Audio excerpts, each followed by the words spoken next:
the middle of the kitchen renovation and we have reached the point where we can now do our backsplash tile. Sink is in, the countertops is in, the countertops is in. Countertops are in. We chose white cabinets. Countertops are very light. The wall color is very light as well. So we're going to be installing this grayish kind of neutral tile to help break up the sea of white and provide some contrast. I know that tiling might seem like a pretty daunting job, but I promise you it's really easy. We're going to take you through the whole process from start to finish. Let's go.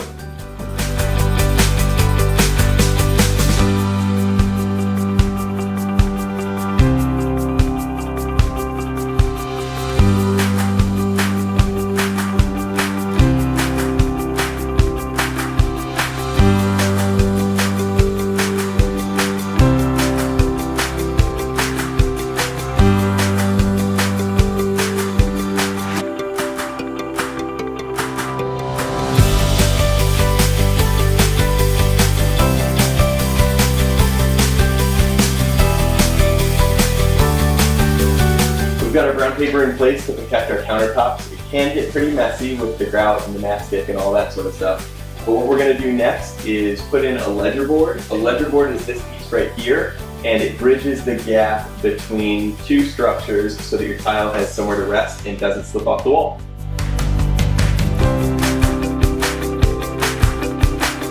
We're ready to start applying the tile. We're going to use our pre-mixed mastic using a V-notch trowel to put this on the wall. The secret is that you don't want to put more mastic on the wall than you can tile in a few minutes.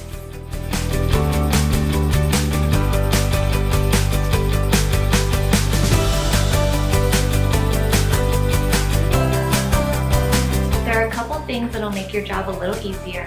One is we use a small trowel for tighter spaces. We back butter the tile. We put the mastic directly onto the tile and put it on the wall.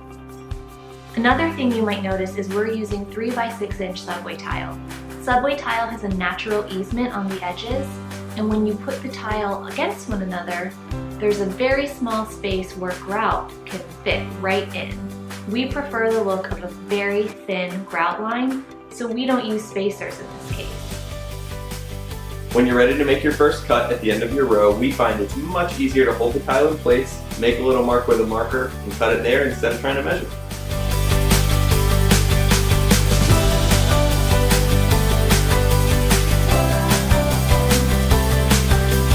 We use a wet saw to cut our tile. If you've never used one before, the way that it works, there's a bath of water at the bottom and a small pump that pumps water up through a hose and sprays a diamond tip blade which actually grinds away the tile. So you put your tile on the tray, hold it really steady, and then slide the tray through the blade, which is fixed. If you're in a position, like under a windowsill for example, where you need to make a bunch of the exact same cut, most wet saws will come with a right angle stop that you can adjust side to side. So I've already made 2 here, I need to make a 3rd, so essentially I left my stop in place and this is going to repeat my cut exactly.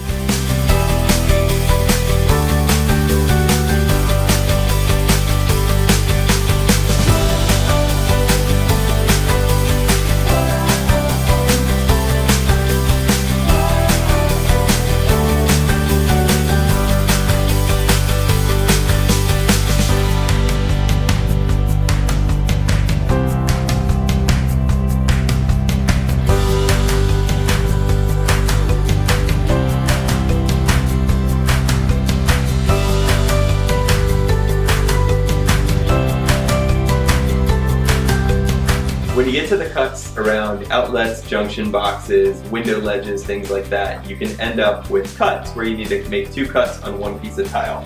So what I like to do is we've already put this one in place here, so I've marked a line that's the same height as the other piece. I'll come over here, slide the tile into place, gently maneuvering around the wires, and make a mark right here where I want to cut, and then I'll scribe the mark down and remove the part with the X.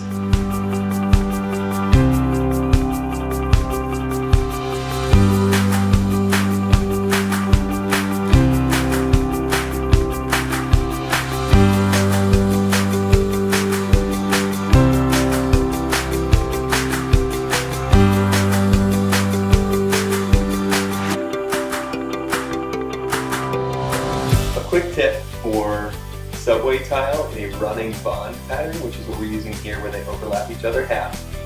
Tiny little torpedo level always comes in handy.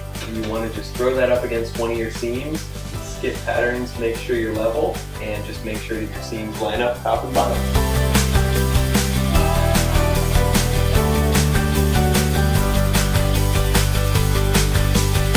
The tile is all installed. It goes about a third of the way up the wall, but we still have a raw edge at the top.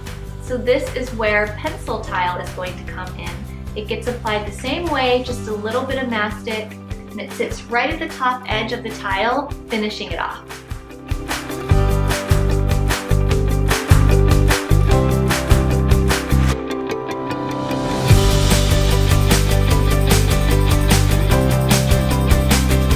It's the next day. We've allowed our It's the next day. We have allowed our tile to set properly based on the instructions of the mastic that we used, and now we're ready to grout. So for grout, you're gonna need a few things and you need to work quickly as well. So we chose a pre-mixed grout, which makes the job just a little bit easier. We'll use the grout with a float, buckets, sponges, and a whole lot of water. And the closer you can be to your water source, the better, because it takes a lot. Fill your float with grout. Run it over the tiles, making sure that the grout fills every crack. Using a clean, damp sponge, swipe over the grout, turn the sponge over, and swipe it again. Making sure that the sponge is clean is very important. You don't want the grout to dry on top of the tile. When you think you're done wiping your grout with your sponges, you're not. You need to wipe at least 1 or 2 more times to eliminate grout haze, because it's much easier to get it clean now than it is to do it later.